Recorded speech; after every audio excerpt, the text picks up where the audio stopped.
નમસ્કાર મિત્રો, આપનું સ્વાગત છે લિયો ઇંગ્લિશ હબના લેક્ચર નંબર 29માં. અને આજે આપણે એક નવા ટોપિક સાથે લેક્ચર શરૂ કરી રહ્યા છીએ. આની અગાઉના લેક્ચરમાં મેં ગઈકાલે શું કર્યું, સિમ્પલ પાસ્ટ ટેન્સનો ઉપયોગ કરીને એક ટોપિક બનાવ્યો હતો. અને આજે આપણે એક નવો ટોપિક જોવા જઈ રહ્યા છીએ. મિત્રો, આગળ વધીએ પહેલાં હું તમને વિનંતી કરીશ કે અમારી ચેનલ સબસ્ક્રાઈબ કરી દેજો, જેથી અમને પણ સપોર્ટ થાય અને તમે પણ કોઈ ઇમ્પોર્ટન્ટ લેક્ચર મિસ ના કરો.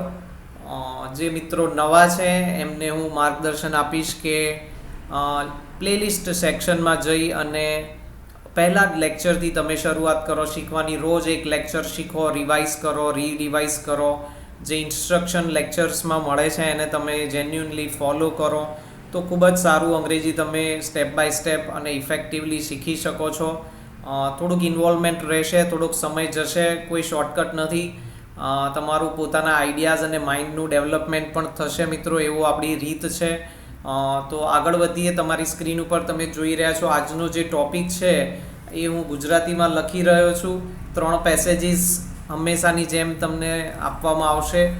તમે આ સિવાય પણ કંઈક બનાવી શકો છો. તદ્દન નવા પેસેજીસ પણ તમે આ ટોપિકમાં બનાવી શકો છો. તમે તમારા આઈડિયાઝ, તમારા રૂટીન, તમારી થોટ્સ અને એક્સપિરિયન્સીસનો ઉપયોગ કરીને તમે તદ્દન નવું જ કંઈક લખાણ લખી શકો છો અને એનું ઇંગ્લિશ કરી શકો છો.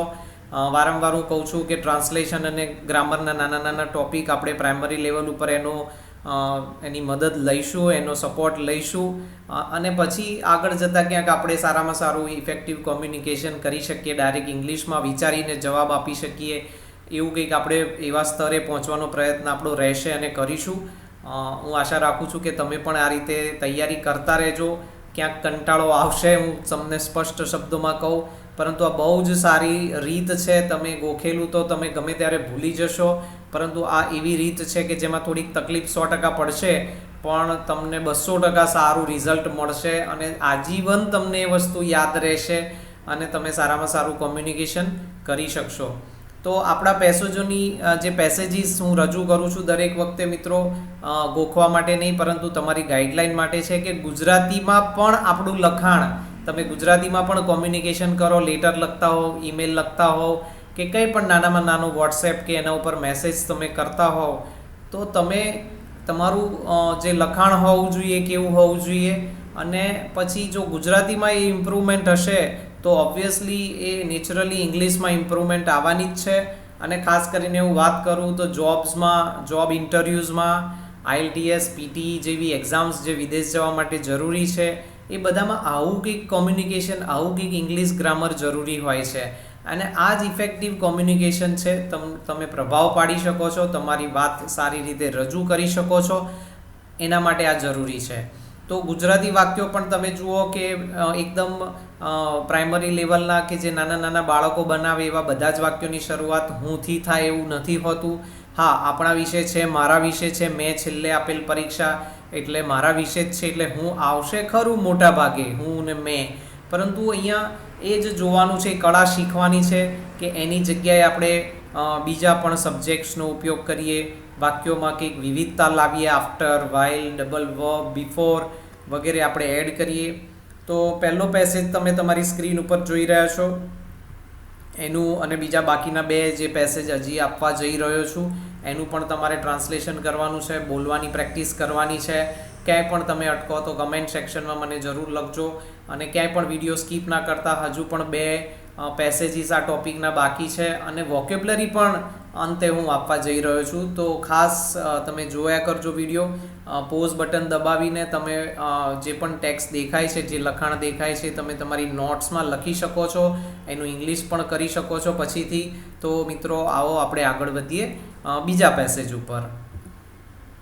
તો બીજો પેસેજ આપણે જોઈ શકીએ છીએ આપણી સ્ક્રીન ઉપર. અને અહીંયા મેં જેમ કીધું એમ વિવિધતાવાળું, જે વાક્યોની શરૂઆતમાં કંઈક વિવિધતા હોય એનો આપણે પ્રયત્ન કર્યો છે.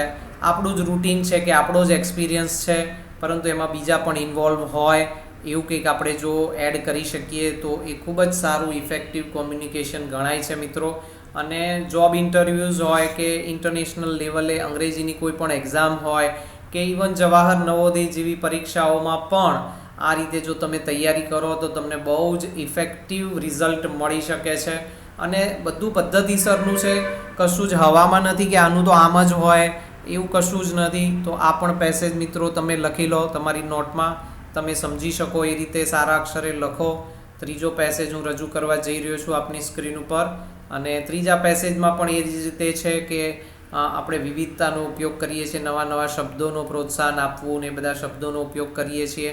લેક્ચરના અંતે હું તમને વોકેબ્લરીનું લિસ્ટ પણ આપવા જઈ રહ્યો છું કે જેથી કરીને ગુજરાતીમાંથી અંગ્રેજી કરતી વખતે અમુક શબ્દો જો તમને ના ફાવતા હોય તો તમારે બીજે ક્યાંય જવું ના પડે ને અહીંયા જ તમને મદદ મળી રહે.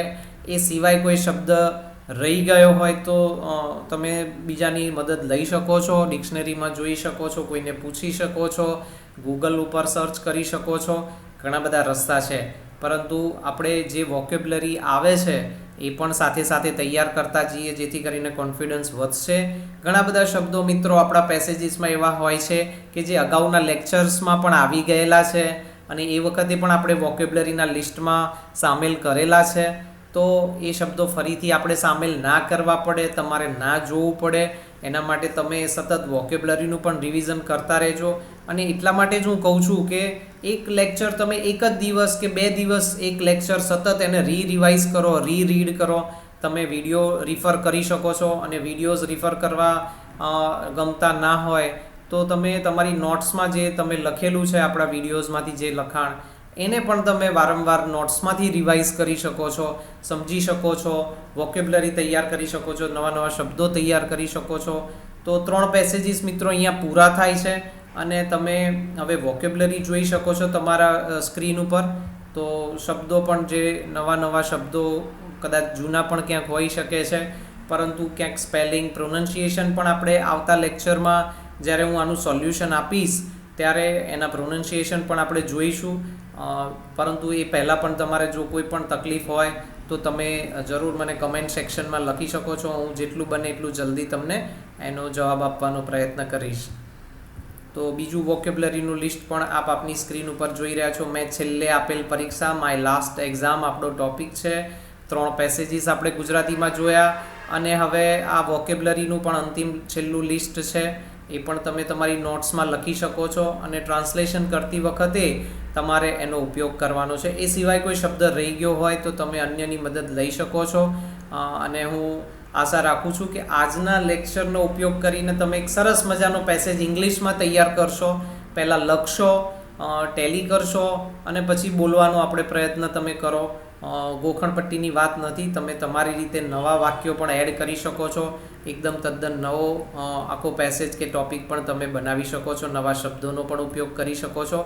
તો મિત્રો હું આશા રાખું છું કે તમે ચોક્કસ આ આજ્ઞાઓને અનુસરશો અને એ પ્રમાણે તમારું જે ધ્યેય છે સારામાં સારું અંગ્રેજી શીખવાનું, એમાં તમે સફળતા મેળવશો એવી મારી ખૂબ ખૂબ શુભેચ્છાઓ.